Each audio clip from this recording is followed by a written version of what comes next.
Good day. I'm stuck, aren't I? So I've been looking for interesting things to do, and this interesting thing was to go on a warship. Um, well, not a warship, maybe a war boat. And it wasn't a war boat, but it was a boat used in the war. She was requisitioned by the army, which we'll speak about later. She wasn't one of the D-Day little ships, but she had an important role. So let's get into it. You see that big ship there on the left with the big masts and all that lot? Well, it's the little ship that just came around the back of that. She's not that little. She's 43 feet. Built in 1931 of wood at Mitchell Brothers in Mevagissey, is it called? She's named after the musical Me and My Girl. And she was requisitioned by the army in 1939 to deliver people and ammunition and supplies to the breakwater forts in Portland Harbour. In fact, here's a little picture of her during the war in 1930 something. She's on the UK Historic Ship Register number 292. Yeah, she underwent quite a major refit in 2013 to 2015, and she is looking splendid. And she's in use as a ferry, so you can go on a little historic ship, which is what I'm going to do. Get off there, seagull. Yeah, look at her. I'm just a little... I'm a ship and boat pervert, so I love stuff like this. She's awesome. The instruments are pretty rudimentary, as you would imagine, but what else do you need? The steering's quite interesting. So you can see the pedestal there, and basically just a little chair in front of it. But there's a bike chain on it that goes around a cog on the steering wheel. That goes down to normal stainless chain, which goes underneath the seats where you all sit, pops up at the back, and then goes to a little mini tiller, which I think is really simple and really robust and really cool. What else do you need? Meet Jeff. This is Jeff the skipper. There's also Jeff the first mate. Only Jeff's allowed on the boat, so I had to be an honorary Jeff for the day. So the boat basically goes around in a circle. I'm going from my base, Portland Marina, on this leg, up out through the breakwater, round into Weymouth to do some stuff. And away we go.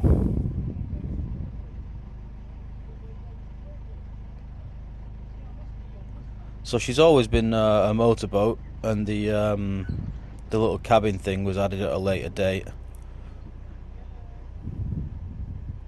She's got quite a nice engine, which we'll actually see in a bit. I'm boring me, aren't I? I'm sorry, I'd try.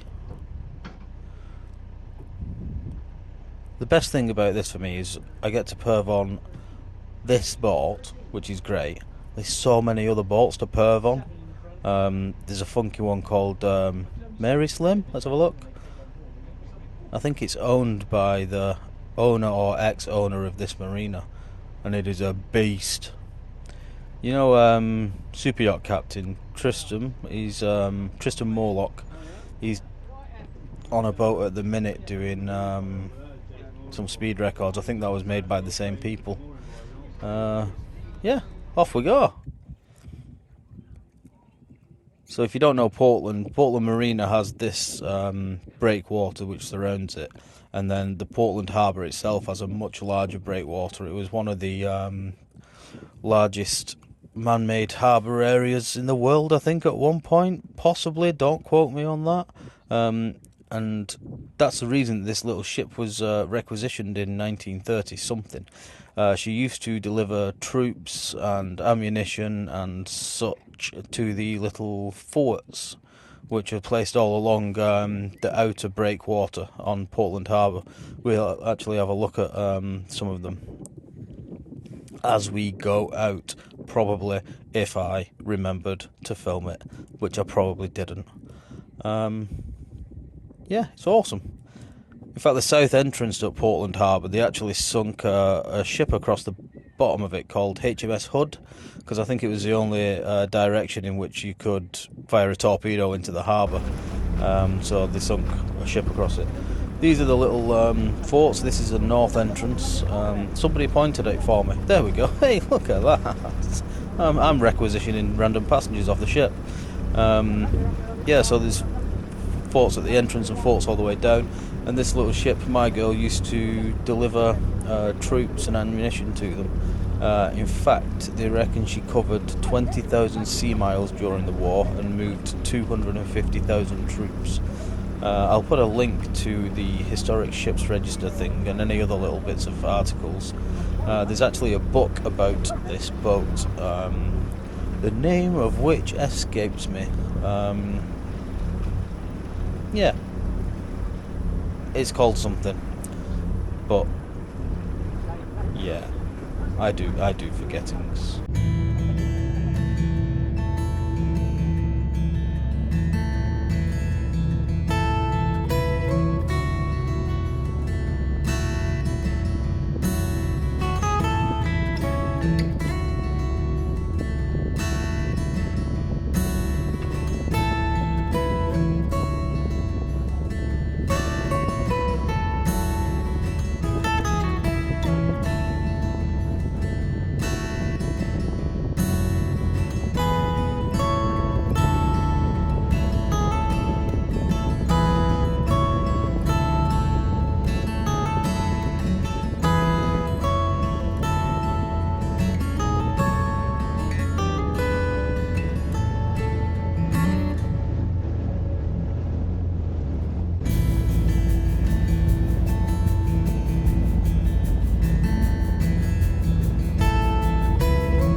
Sorry, the music wasn't long enough and I don't know how to fix it, so pretend it's still going. Yeah, and this is Weymouth. You get dropped off smack bang right in the middle of the town, which is awesome. And it's close to Boozers, and it's close to the post office, which I needed, which was awesome. And it's close to Boozers as well, which is awesome. And this is my girl's little sister ship. Also old, not quite as old, but she does like Jurassic Coast tours and stuff like that from Weymouth. I didn't go on that, but I'd like to one day. Pretty cool, isn't it? And there we are.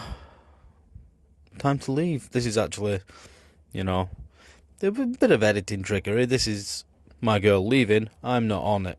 I'm actually getting on the next one, but we'll pretend that we're all aboard and we're just leaving.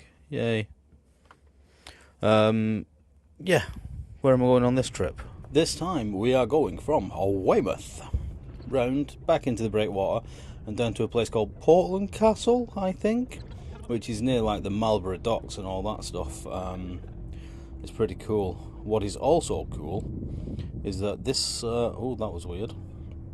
This little boat here is a replica of the boat that Captain Bligh was put on when he was kicked off the Bounty from the famous thing, Mutiny on the Bounty.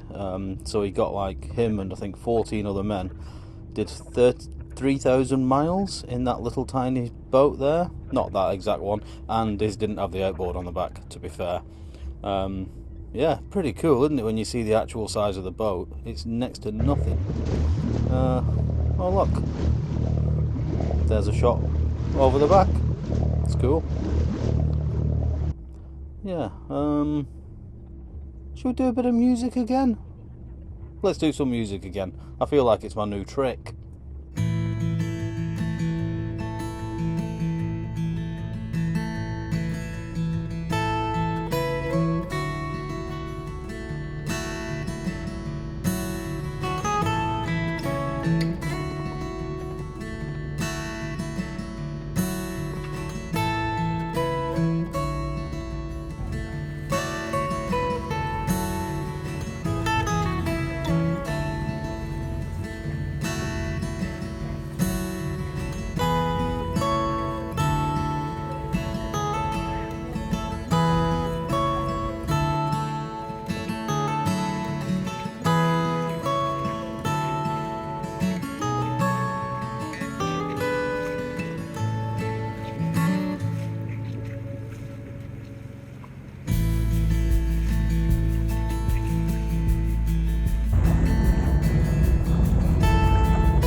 How was that one for timing? Yeah, this is the engine. Not getting a mega view of it, but they were just checking the strainer and stuff while we had a little bit of time.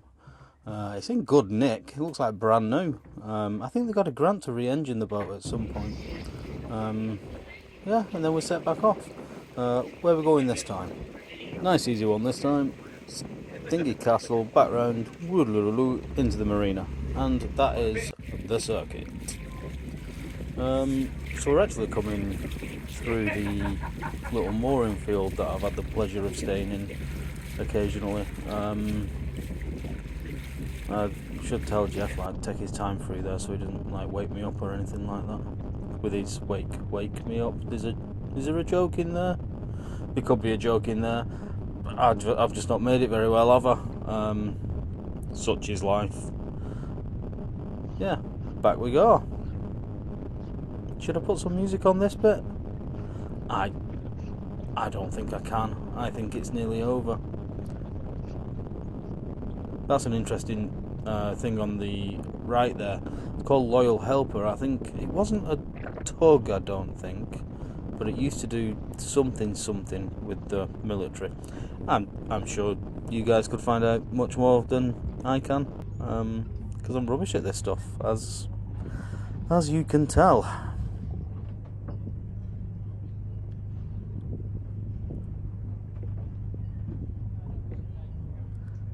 I did tell Jeff, like, no pressure, but I am filming it, and this is the last docking that I'm going to get of the day, so whatever you do, don't mess it up.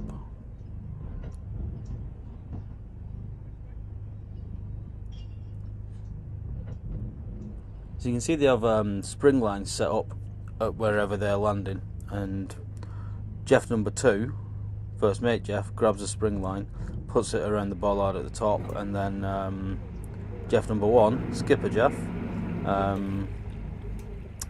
just works into that line, so he'll have his rudder over to starboard. The wash over the rudder will push the stern to port and work into the spring line ahead, just bring the back over, and then he chucks a rope over the cleat, and that's that. It's nice knowing where you're going every time and being able to set straight up, but it's sort of like the same principle as I use when I'm docking on my own as well, so pretty cool, ain't it? That's about all I've got for you. So that was that. This is actually the most complex video I've ever edited, with all different little cameras and different things and this and that. So yeah, I did my best. I'm learning. I used it as a learning exercise. I hope you enjoyed it. I certainly enjoyed going on the ferry and learning about stuff. I'll put links down below to all the different stuff that I've found. So yeah, if you're in the area, I would highly recommend getting on the little ferry to go between Portland and Weymouth and stuff like that, instead of the boring bus, because you get to be on a boat, and who doesn't want to be on a boat? Yeah, catch you next time.